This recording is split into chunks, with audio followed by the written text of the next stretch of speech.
ҳаёт ҳамин дия. дар пешон навистагӣ чизм бидем го ҳар вақт мегӯм ки пешонӣ метарошам кунӣ бо чӣ навистагӣ бошад дар пешонӣ. фарзандон биёетон дари хона интернати мо ҳамвақт барои шумо кушода мебошад. мехоҳам ки духтарчим бахт бинад дия. худам бадбахт шудам, намехоҳам духтарчим бадбахт шуд. ҷое бурдан надорам, хона надорам. мисол мегирем озу шӯш пеш кунад ки ман ягон ҷое бурдан надорам. он че ки танҳоӣ аст ин дидори хуши фарзанд аст. хиёлам ки амин дуд гум гера кунам, бо худам медорам.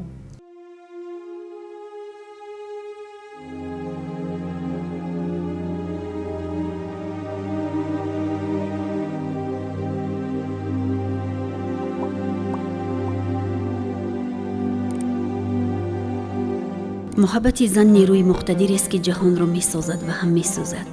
модарон тамоми умр напӯшидаву нахӯрда фарзандро бо сад ранҷу машаққат ба воя мерасонанду дар дами пирӣ ҳамдурахши охирини чашмони худро баҳри субҳи фардои фарзанд эдо мекунанд. аз ин ҷост ки модар ба хотири ояндаи дурахшони ҷигарбанд орзуву умедҳои ширин дар дил мепарварад, аммо амалӣ шудани ин орзуҳо на ба ҳама модарон муяссар мегардад.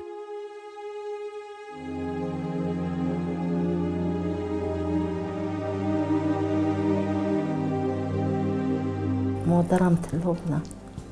дар ғами ман сӯхта одами саб саат будам. нохоста мехел шуда мондам.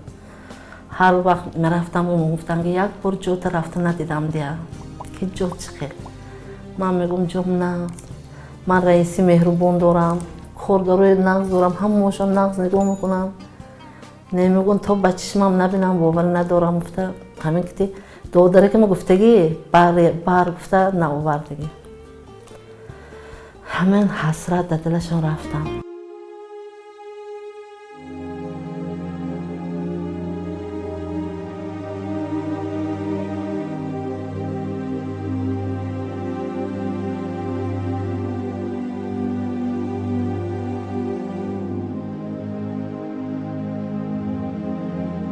ҳаргоҳе ки вориди хонаи пиронсолон мешавем, нахуст симои модарон пеши назар ҷилва мекунад.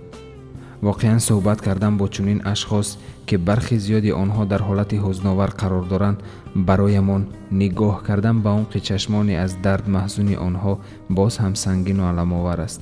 зеро ҳар яки онҳо дар дил дарде доранду барои даво бахшидан ба ин дард равзанаи умед меҷӯянд.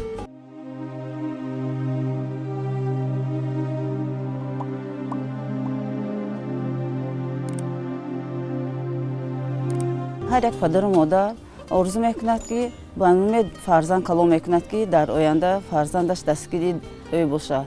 аммо баъзе ашхос фарзандон пайдо мешаванд ки дар айёми пирӣ падару модарашон дастгирӣ намекунанд ки падару модарашон ба чунин муассисаҳо муроҷиат карда дар чунин муассисаҳо зиндагонӣ мекунанд.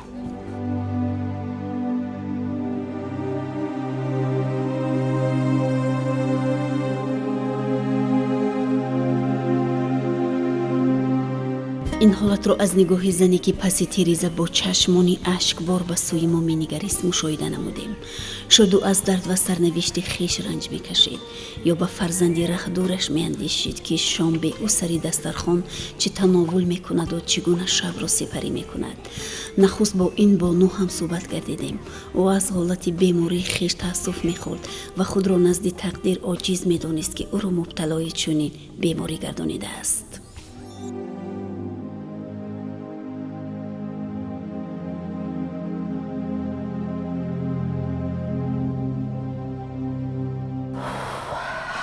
ҳаёт ҳамин дия.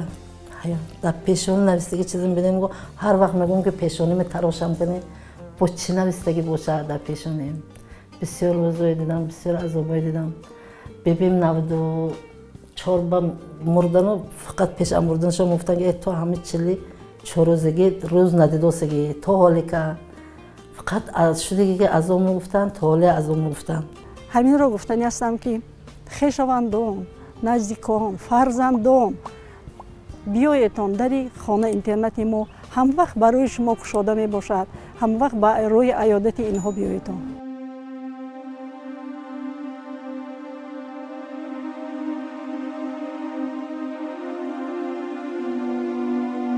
зайнура раҳматова зодаи деҳаи ёрии шаҳри панҷакент аст.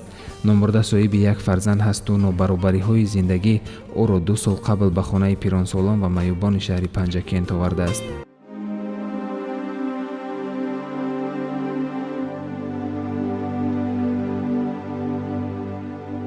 خواهرچیم حالا اونجا زنده بودم.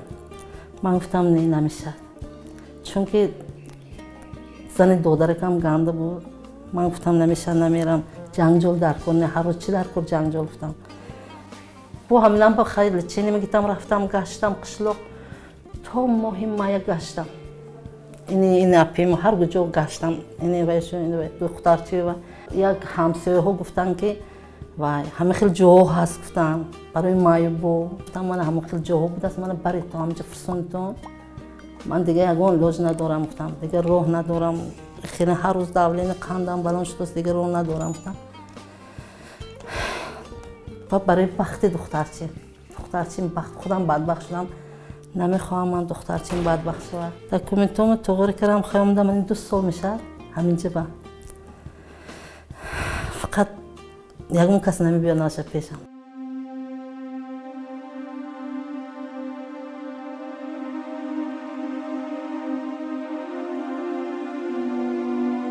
خالای زینوره را اگر از یک طرف دوری نزدیکان و پیوندان اذیت دهد، از جانب دیگر سالهاست که رنج بیماری میکشد.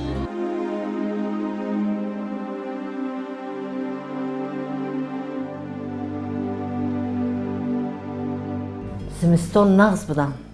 زمستان میگشتم، بهار میگشتم، تابستان کوچه برومدم راه گشته نمیتونم. یک قدم میرم میشینم، یک قدم میرم میشینم. با همه جنگ کرد که عصا گرفته. با عصا کتی قوز منی به عصا کتی میگردم. همه خیلی همون نموی زمین میونم و پوچم یک باره باید. زینوره برای خوشبختی فرزند یگانه‌شان تنج آسوده برای زندگانی کردنشان در این مؤسسه به خواهش خود آمدند. در همه وقت با فرزندشان در تماس می باشند. خودشان یک میرن میبیان یک ماه به یک بار. تلفن گام میزنم دخترچیم که هر بگی زنگ میزند. 3 نبیرم خودم کلون کرده بودم. هر بگی نبیرم زنگ میزنم.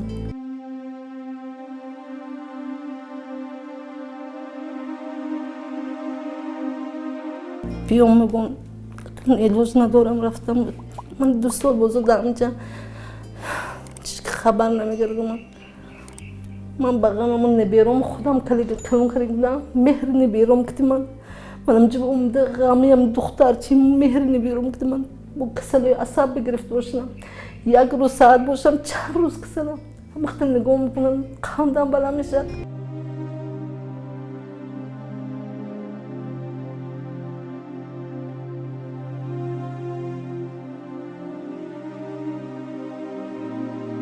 هر چند که ما با او دوستداری کنیم با او مهربانی کنیم هم وای میخواهد که در یک خانه علاهیده با نبیرگانش زندگانی کند.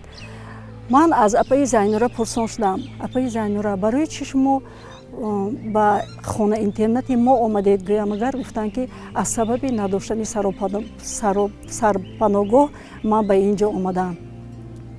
نمیدونم اگر سرپناه داشته باشد اگر حیات زینوره چی خیلی میشته باشد نمیدونم.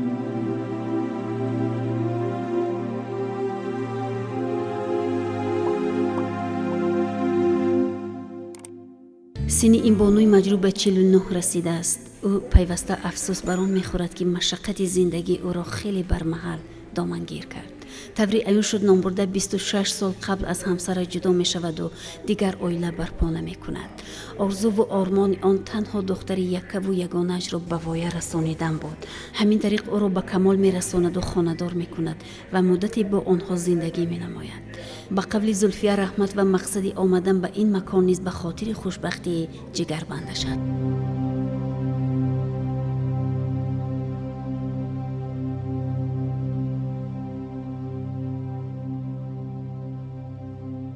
میخوام که دخترچیم بخت بدن خودم بدبخت شدم نمیخوام دخترچیم بدبخت شدم جای بردن ندارم خانه ندارم که مثال میگیریم از شش پیش کنه دیگه من یگان جای بردن ندارم. خودش هم میگود ایجا میگود کاش که پسر میشدم. میگود اگر پسر میشدم تو گل خورده گل میپوشیدی ده همه روزا گرفتار نمیشدی. یا میگود خیریت همین وای بوده است، اینترنت بوده است. شکر خدا میگود که همه شما همینجا رفتین. میگود میگه در پیش من میشدین من یگان علاج نداشتم شما بیاردم کنید میمردین. میگود من هر روز کم دیگم اینجا نگاه میکنم.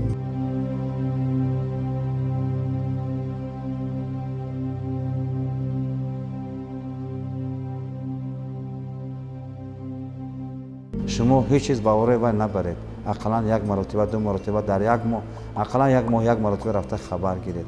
یک مرتبه رفته دست دعای مادر را بوسید، پاکای مادر را نرم کنید و اقلا در پهلوی مادر یکم ساعتی که باشه شینید که بعد از همه چی تنهایی میکشد. از خوردن نه، از پوشاکی نه، از جای خواب نه، چون که وای با همه چی تامین است. فقط اون چیز که تنهایی است این دیدار خوشی فرزند است.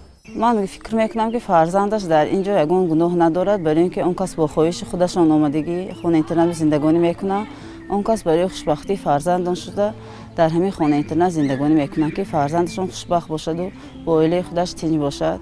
فرزندش هر چی خبر گرفته میسته و عیادتی مادرش میبیاد و در تماس میباشد با مادرش. زندگی این وایدیا کن خیالم که یگان کس یا غم میزده باشد یا یگان وای میکرده باشد خجالانه زندگی میکنم. یا خیلی محل خیالم که من دود گم گیره کنم با خودم میدارم یا زیغ میشم میخیزم با من خانه خودم تازگی میکنم.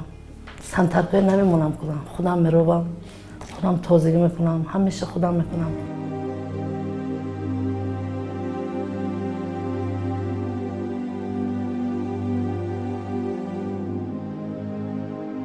همزمان نامبرده صاحب 6 خواهر و 1 برادر است، ولی از احوال او در این خانه کهنسالان کسی خبر نمیگیرد. میگوید غمگساری من تنها مادری پیرم بود. چند ماه قبل که مادرش از عالم درگذشته است تنهایی و بیکسی خود را ده چند احساس میکند. امروز این زنی چشم انتظار مشتاق دیدار پیوندان و نزدیکان هست و ولی از چه سبب باشد که از مد نظر فرزندان پدر در کنار است.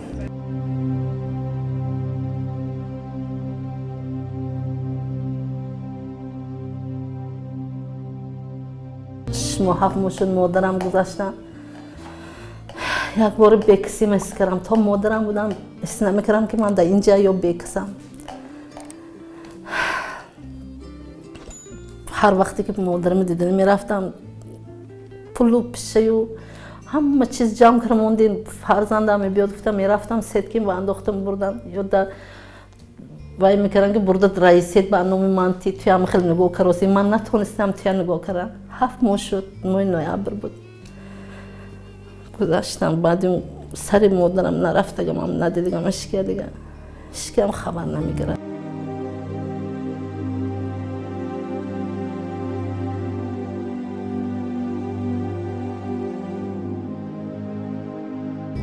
غم بیرم و من با بدتر کسل شدم در اینجا کسل عصب شدم.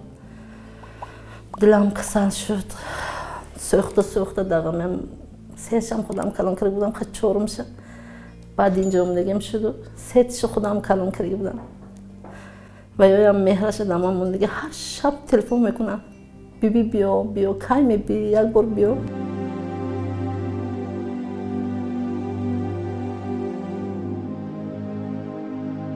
چیکار کنم دیگه تقدیر در پیشم نوشته که چیزی میگه.